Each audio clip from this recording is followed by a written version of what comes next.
The picture that was chosen for Imam Al Ghazali was, it really troubled me because I think Imam Al Ghazali, if he saw it, the first thing he would do is take a sledgehammer and literally tear it down, because Imam Al Ghazali was a great iconoclast. And unlike those who destroyed the idols that are worshipped made of stone and wood and other things, he was interested in destroying the idols that our minds generate. He was interested in destroying the idols of the ego.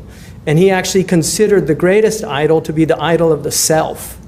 And so this is his starting point, really, in letting us recognize that shirk, this concept that is so profound and constant in the Quran, this idea of associating with God. He really felt that the great association with God was the idea that the self had some kind of independent existence. And that was the idol that he was engaged in dismantling and deconstructing. And in that way, he will continue to be relevant for all time, because he set about really to articulate as best he could the way that could be done. And that's his great opus, the Ihya Ulumuddin. So what I'd like to do is look at three aspects of Imam Al Ghazali and conclude with why he remains relevant for us today. The first aspect of his life is that he was born in an incredible time and place to be born for somebody of his genius, because there have been probably countless geniuses that were born and still are in places where their genius is never nurtured or enhanced. Imam Al Ghazali, however, happened to be born, first of all, into an extremely pious family. His father loved scholars. His father was not a scholar, but he loved scholars, and he spent his time serving scholars, and his one desire was that his children would become scholars. And he died early and left Imam Al Ghazali and his brother Ahmed orphans. But before he died, he left a little bit of money and put him in the care of a very pious man and told him to raise them in the best manner so that they would be pious people. And what happens is Imam Al Ghazali, both he and his brother were actually very, very intelligent and displayed their brilliance very early on in the madrasa, and they learned what could be learned in Tus at the time. As he entered into his early youth, where he would be ready to move to the next level, he was sent to a place. He's born literally he's born at the head of the 6th century Islamic era, and he goes to this school, and it just so happens that probably the most brilliant scholar in the Muslim world was there at the time. And we underestimate the impact that this has, because, just to give you an example, the ping pong champion of Great Britain wrote a book called Ping. And in that book, he says he's going to answer the question of why he became the ping pong champion of Great Britain. A lot of people don't know that after China, Great Britain is the second most important ping pong country in the world. British people don't really do too many outdoor sports, so they're really good at ping pong. But this man said, I would like to argue that I was just this really talented, genius ping pong player. But that would be a lie. And so I'm going to tell you why I really am the great ping pong champion of Great Britain.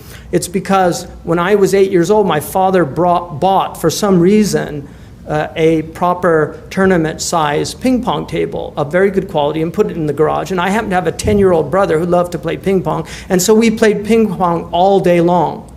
And so what he says is, he was sent to a school because his house was one house away in the zoning, and he happened to go to the school with the best ping pong instructor in Great Britain. And because he had mastered this thing as a child, he was prepared to have this great teacher. And he ended up being apprenticed, this teacher took him as an apprentice, and he literally learned all of these things that he would not have learned in another place. And so we forget, this is the element of qadr. And we forget about this, that we would like to take credit for a lot of what we do and who we are, but so much of it involves other things that have nothing to do with us. It's pure circumstance. One of the things Robert Frost said in a beautiful poem, if you should rise from somewhere up to nowhere, from being somebody up to being from being nobody up to being somebody, be sure to repeat to yourself, you owe it to an arbitrary God whose mercy to you rather than to others won't bear too critical examination. Stay unassuming. If for lack of license to wear the uniform of who you are, you should be tempted to make up for it in a subordinating look or tone. Beware of coming too much to the surface and using for apparel what was meant to be the curtain of the inmost soul. Imam Al Ghazali was a nobody who became a somebody. He was from nowhere and became from somewhere, but he forgot to stay unassuming. So he had the best teacher in the Muslim world, Imam Al-Juwayni, and he was his best student. In fact, Imam Al-Juwayni said about him, he's an ocean that you can drown in, which some people say was a kind of double-edged compliment. Imam Al Ghazali, at a very early age, mastered all of the sciences at that time, and that was a place where they were learning all of these intellectual tools. He mastered logic at a very early age, and one of his first books was a book on logic. He mastered grammar. He mastered rhetoric. He was a rhetorician in both Persian and in Arabic. He wrote, his poetry is not that extensive, but he was an excellent poet. He's one of the finest literary stylists in the Arabic language, and this is something notable because many of the scholars who write in tafsir, while they write in good Arabic, they're not known for their literary style, whereas he constantly uses extraordinary metaphors, stunning turns of phrases and tropes and figures. And so he's a delight to read simply as a literary, a piece of literature. But what was happening to Imam Al Ghazali is he was learning very quickly that to be clever and brilliant was something that impressed other people.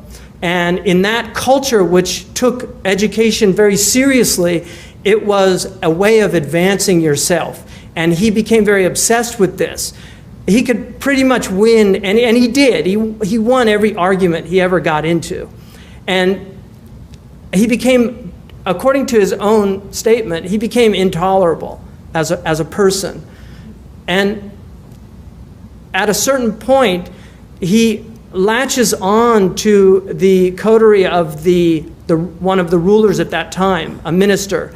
After finishing with Imam Al-Juwayni, he comes to him and enters into his court and becomes one of the court scholars. And this was a way of career advancement, what we would today call scholars for dollars. So he was in this environment, and this minister, who Nizam al-Mulk is one of the most extraordinary characters in Islamic political history. He himself was a scholar of his own weight.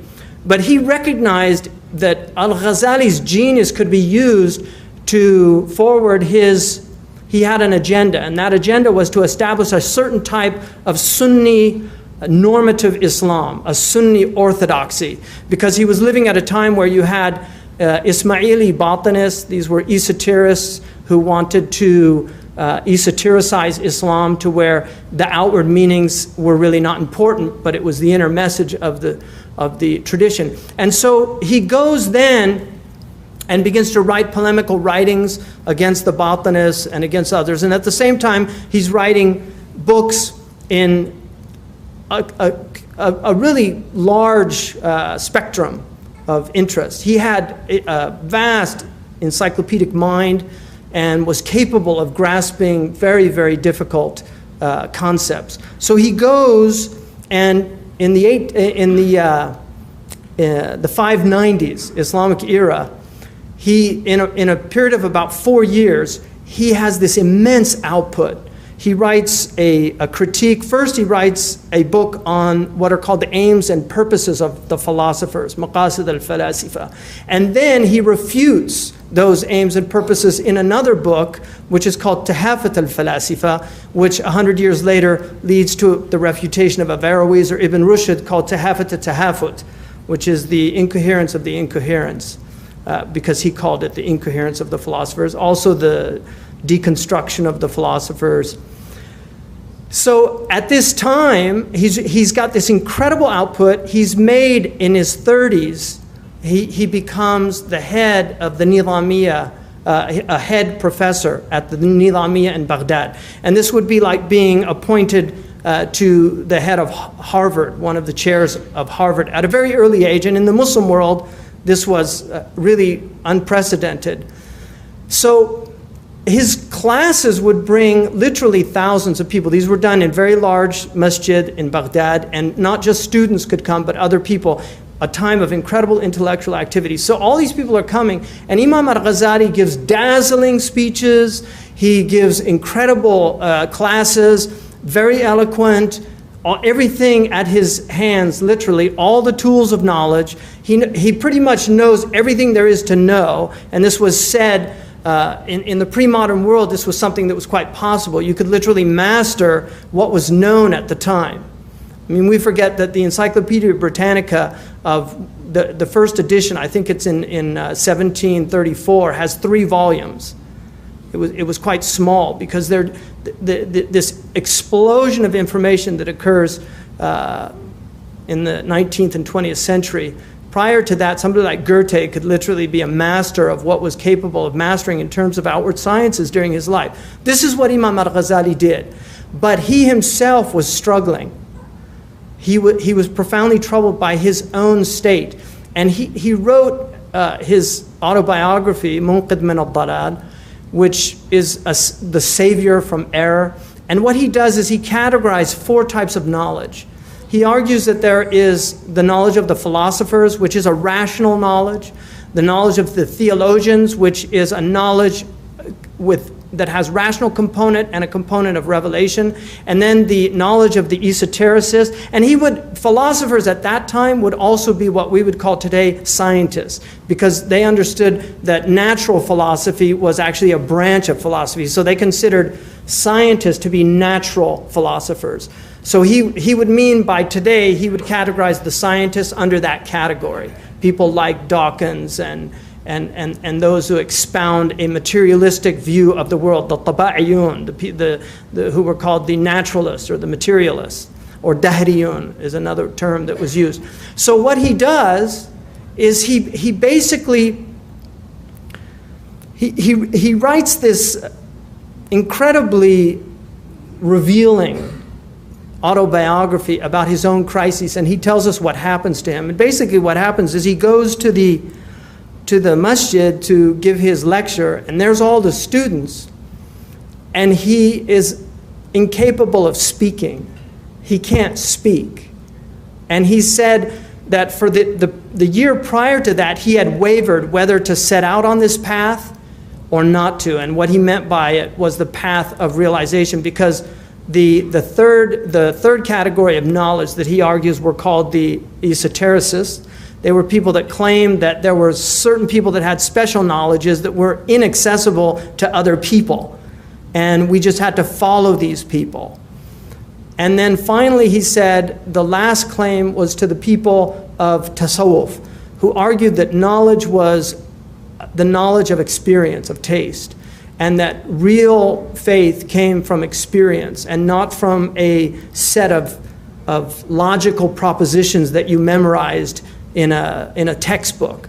And so he studied each of the previous ones, all 3, and he mastered each of them. And what's interesting about Al Ghazali is he did not suffer fools lightly, but the reason for that is because he had really taken all of these arguments to their logical conclusions. And he argued that sectarianism is based on people not taking their arguments to their logical conclusions. He felt that the sectarian mind was a superficial mind because they were trapped in an inability to exhaust their own thought and realize that their own thought, if they exhausted it, was actually a dead end.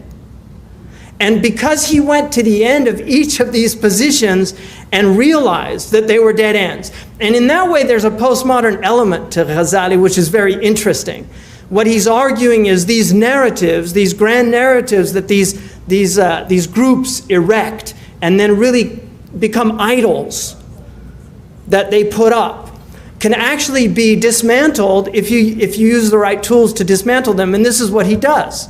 With each group, he dismantles their arguments.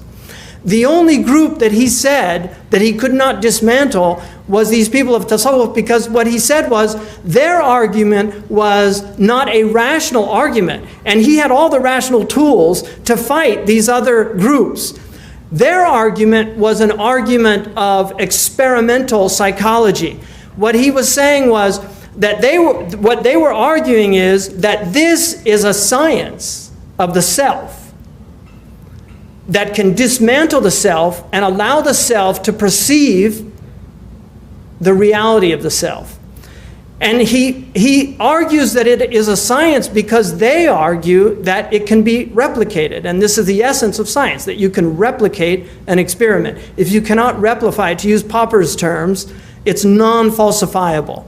Popper would say religion is non-falsifiable, which is the problem with it. Only something that's falsifiable, that we can actually test it empirically, that we can actually establish it as a science. What Al Ghazali says is what these men and women have argued historically is that if you do these things with these preconditions, you will have the same journey as everybody else that has taken this journey. And it will lead to the same certainty that gave these previous peoples. Here's the map. He argues that you need a guide, although he himself, it's arguable that he did not take a guide, but he argues that you need a guide. He gives you the map, he tells you what you need for the journey, and then he argues that you have to set out on the journey. He can't help you after that. But what he says, and the reason why he's called the proof of Islam, is what he says is, I took this journey and the destination is real. This is not a fantasy place. This is not Wat-Wat, you know, Wat-Wat in the stories of Sinbad, this magical place somewhere in the east. This is not Wat-Wat. This is a real place, a place of presence, of experience, of ecstasy, because the word wajada in Arabic, which means to find, also means to enter into an ecstatic state. And this is what he's arguing. So when he has his crises, he decides to set out. Now he has, prior to this, written some of the most important books in the history of Islam. People know him for the Ihya. The reality of it is his single most important book historically has been the Mustasfa, which is in Usul. And Eric Ormsby, I think, rightly argues in his biography of Ghazali that Ghazali was essentially an Usuli scholar.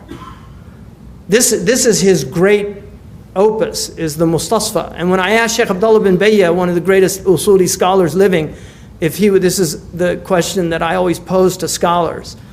I asked him, if you were on a desert island, you could only take one book with you, other than the Quran and the Hadith, which would it be? And Shaykh Abdullah told me, Al-Mustasfa by Imam Al Ghazali, which is Usuli text.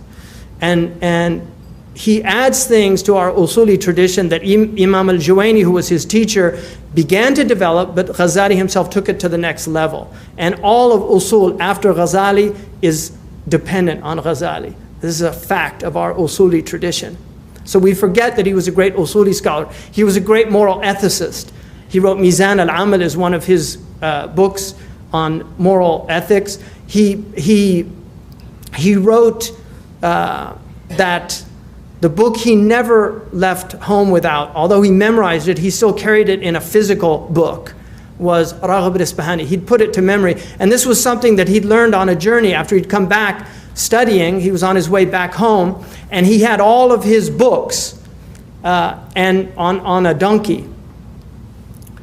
And the brigand who robbed this caravan took his books, and he begged him to leave his books. And he said, "Why should I leave them?" He said, "That's all my knowledge. I spent 3 years gathering this knowledge, so please don't deprive me of it." And he said that the brigand laughed, and he said, "What kind of knowledge is it that a brigand can steal it from you? I mean, is this really knowledge?" And Ghazali says in his book that I know that it was God that made him speak so that I would learn a lesson. And from that day forward, he never learned anything except he put it to memory. So he literally memorized all of his texts that he studied and taught. And one of them was Raghib Isfahani's book on ethics, which is one of the most brilliant, in my estimation, books ever written in moral philosophy.